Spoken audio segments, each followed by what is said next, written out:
അപ്പോൾ അതാണ് സുരേഷ് ഗോപിയുടെ പ്രതികരണം. ഇനി ബംഗളൂരുവിൽ ജീവനൊടുക്കിയ മലയാളി നഴ്സിംഗ് വിദ്യാർത്ഥി ആദിത്യന് ജന്മനാട് കണ്ണീരോടെ വീട് നൽകി. അധ്യാപകനും ഹോസ്റ്റൽ വാർഡനുമായ സന്ദീപ് പാണ്ഡെ ആദിത്യനെ മാനസികമായി പീഡിപ്പിച്ചിരുന്നുവെന്നാണ് കുടുംബത്തിന്റെ ആരോപണം. സന്ദീപ് പാണ്ഡെക്കെതിരെ പരാതികളുമായി കൂടുതൽ വിദ്യാർത്ഥികളും രംഗത്ത് വന്നു.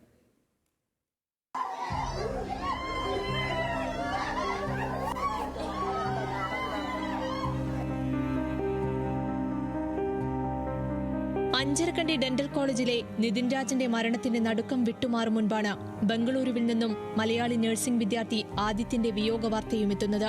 ബുധനാഴ്ച രാവിലെ 11 മണിയോടെ Bengaluru Bommasandra BTS school of നഴ്സിംഗിലെ ഹോസ്റ്റൽ മുറിയിൽ തൂങ്ങി മരിച്ച നിലയിൽ കണ്ടെത്തിയ ആദിത്യന്റെ മൃതദേഹം ഇന്ന് രാവിലെയോടെ തിരുവനന്തപുരം അരുവിക്കരയിലെ വീട്ടിലെത്തിച്ചു.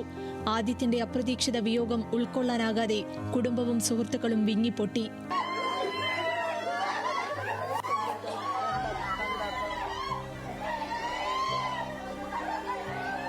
പൊതുദർശനത്തിന് ശേഷം ആദിത്യന്റെ മൃതദേഹം അരുവിക്കരയിലെ വീട്ടുവളപ്പിൽ സംസ്കരിച്ചു.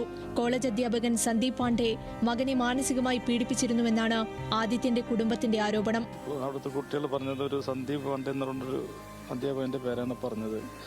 കൂടെ ഉണ്ടായിരുന്ന 2 പേര് മയക്കുമരുന്ന് ഉപയോഗിച്ചിട്ടുണ്ട്.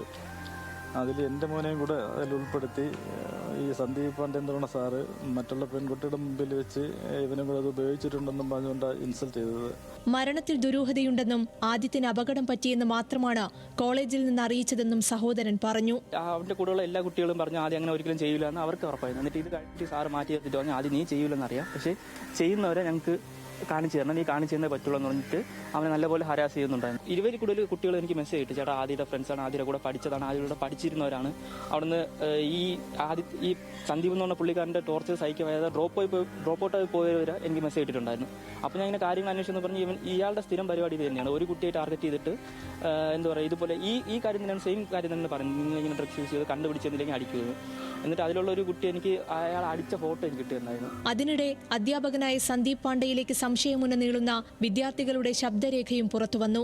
പയ്യനെ നമുക്കും അറിയാവുന്ന അവനിങ്ങനത്തെ ഒരു പ്രശ്നമുള്ളവനല്ല. സന്ദീപ് അവൻ എന്തെങ്കിലുമൊക്കെ ഉപദ്രവിച്ചെന്നൊക്കെ ഞാനും അറിഞ്ഞു. ഉപദ്രവിച്ചെന്ന് ഹർഷൻ എന്തൊക്കെയോ ഇല്ലാത്ത കഥകൾ അയാളെ തലയിൽ വെച്ച് കൊടുത്തു.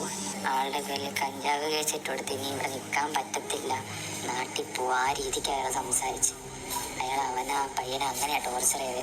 ഇല്ലാത്ത കുറെ കേസ് എന്തോ ബാങ്കോ പിന്നെ ആശിഷോ എന്തൊക്കെ ഉപയോഗിച്ചെന്ന് എന്തൊക്കെയോ പറഞ്ഞുണ്ടാക്കിയ അയാള്. ആ പയ്യൻ അല്ല എന്ന് പറഞ്ഞിട്ടും അവര് വിട്ടില്ല. സന്ദീപ് പാണ്ഡെ വിദ്യാർത്ഥികളെ മർദ്ദിക്കാറുണ്ടെന്നും മർദ്ദനമേറ്റ കൊച്ചി സ്വദേശിയായ വിദ്യാർത്ഥി കോളേജ് പഠനം ഉപേക്ഷിച്ചതായും വിവരമുണ്ട്. ന്യൂസ് മലയാളം, തിരുവനന്തപുരം.